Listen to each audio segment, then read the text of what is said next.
नमस्कार. शुभदा विद्यालय यूट्यूब चॅनलमध्ये आपलं मनापासून स्वागत. आज आपण इयत्ता 10वीच्या वर्गाचा इंग्लिश मिडियमच्या मुलांचा तास घेणार आहोत. Social science, history and political science paper first. यामध्ये आपल्याला इतिहासाची इंग्लिशमधून प्रश्नपत्रिका मिळणार आहे. ही प्रश्नपत्रिका आपण कशा पद्धतीने सोडवायची या संदर्भात थोडक्यात माहिती आपल्याला या व्हिडिओच्या माध्यमातून मिळणार आहे. साधारणतः आपला पेपर कसा असेल तेही आपण या ठिकाणी जाणून घेऊया. बघा, सर्वप्रथम आपल्याला काही महत्त्वपूर्ण सूचना या ठिकाणी दिल्या जातील पेपर सोडवण्यापूर्वी. या सूचना आपण लक्षात घेणं गरजेचं आहे. बघा, पहिली सूचना,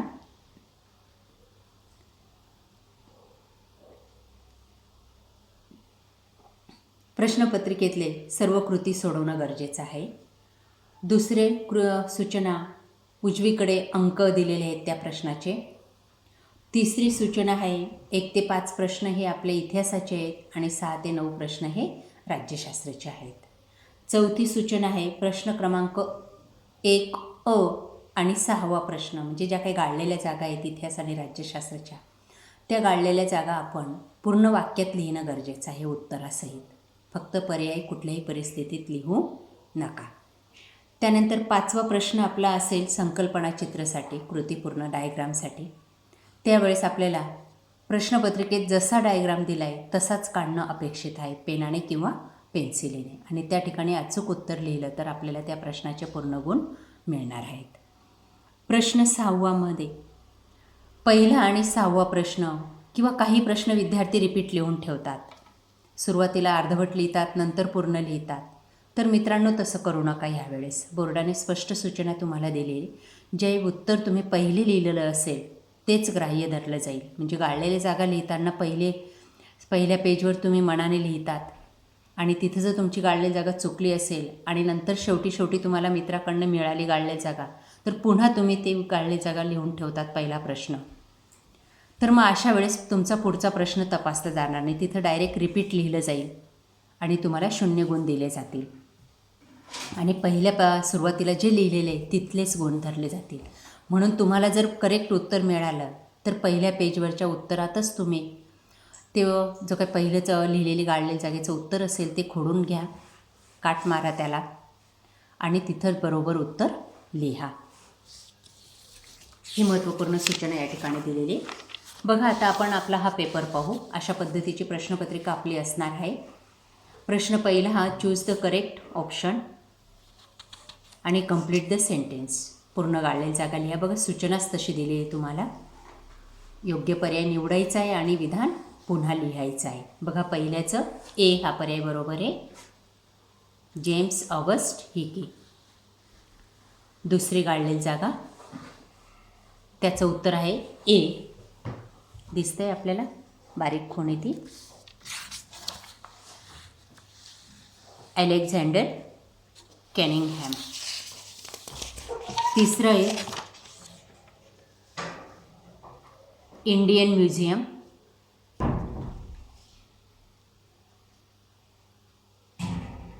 कोलकाता येथील भारतातील संग्रहालय इंडियन म्युझियम विचारले. त्यानंतर ब भागामध्ये आपल्याला चुकीची जोडी ओळखायची. 4 जोड्या दिलेल्या आहेत आणि त्यातली चुकीची जोडी आपल्याला करेक्ट ओळखायची आणि ती चुकीची जोडी फक्त लिहायची. बाकीच्या या सगळ्या जोड्या लिहायची गरज नाही. फक्त प्रश्न पहिला बी म्हणायचे आणि 1 रॉंग पेअर आणि त्या ठिकाणी ही जोडी लिहायची. अशा पद्धतीच्या 3 जोड्या आपल्याला कंप्लीट करायच्या आहेत 3 गुणांसाठी.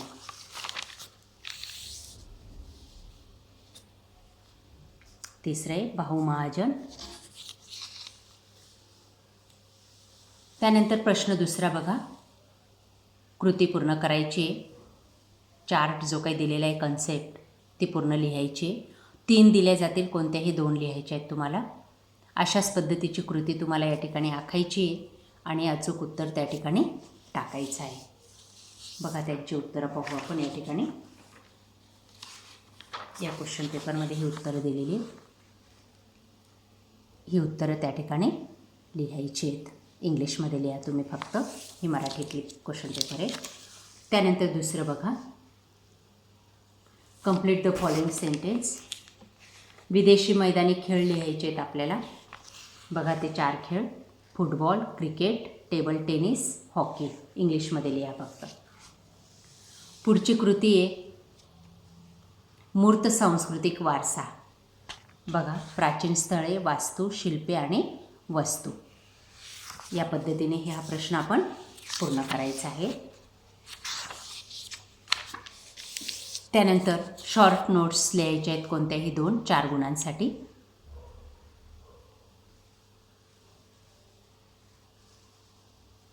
चार पॉईंट टाकून उत्तर लिहा म्हणजे आपल्याला पैकीच्या पैकी गुण मिळतील.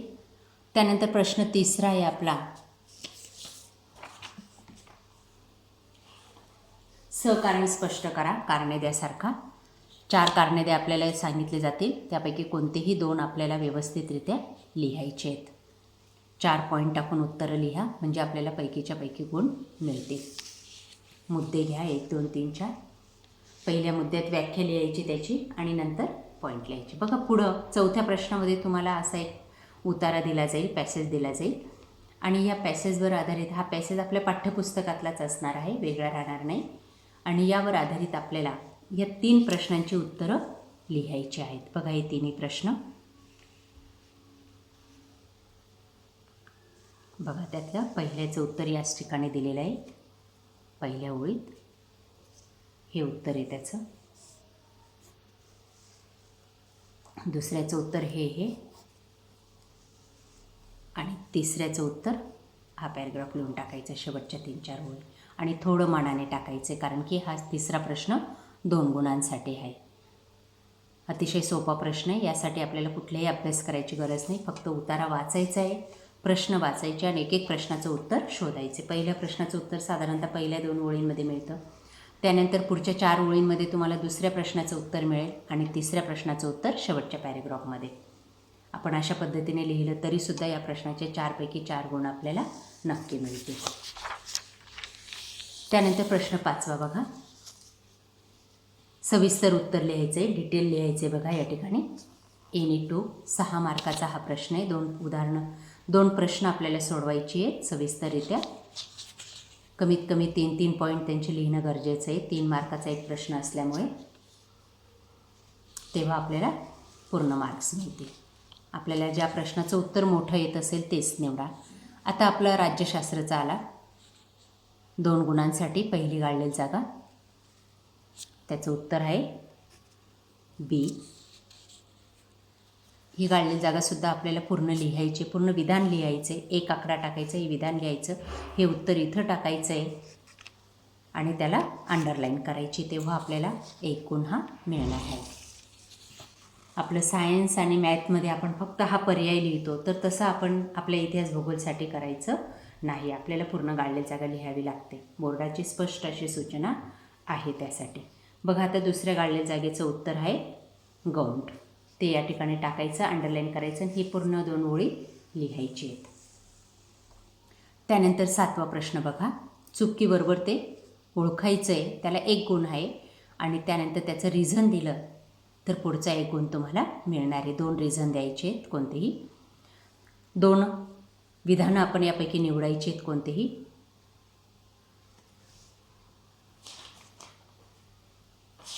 आणि ते चुकीबरोबर ते ओळखायचे. बघा पहिलं बरोबर आहे, दुसरं चूक आहे आणि तिसरं बरोबर आहे.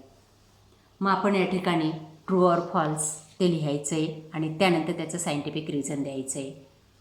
बरोबर असेल तरी द्यायचं आणि चूक असेल तरीही द्यायचे, तेव्हा आपल्याला 4 गुण हे मिळणार आहेत. त्यानंतर प्रश्न 8वा असेल आपला शॉर्ट नोट्ससाठी, संकल्पना स्पष्ट करा.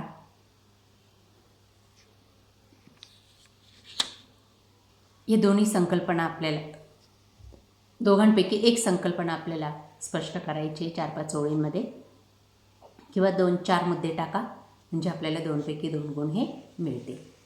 बी भागामध्ये आपल्याला एक चार्ट दिला आहे, तो आपल्याला कंप्लीट करायचा आहे. Process of elections. 4 रिकाम्या जागा आहेत या ठिकाणी, 1 2 3 4. त्या ठिकाणी आपल्याला या पद्धतीने तो क्रम लिहायचा आहे आणि शेवटचा हा क्रम या ठिकाणी येतो. त्यानंतर दुसरं बघा, ही कृती आपल्याला पूर्ण करायची आहे. बघा माझ्याकडे मराठीतून त्यांची उत्तर आहेत, तुम्ही ते इंग्लिशमधून करून टाका.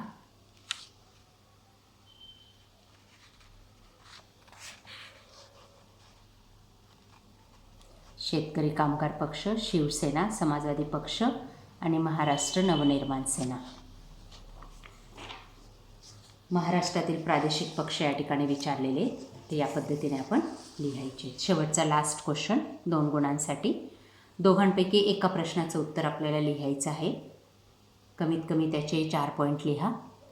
आपल्याला जो प्रश्न सोपा वाटत असेल तो प्रश्न निवडायचा आहे. अशा पद्धतीचं स्वरूप आपलं हे उद्याच्या पेपरचं असणार आहे. त्यासाठी मित्रांनो, आपल्या व्हिडिओला लाईक करा, आपल्या मित्रांना शेअर करा आणि यासारखा जॉग्राफीचाही पेपर पाहायचा असेल तर त्यासाठी आपल्या चॅनलला सबस्क्राईब करून बेल आयकॉनवर क्लिक करा. थँक्यू.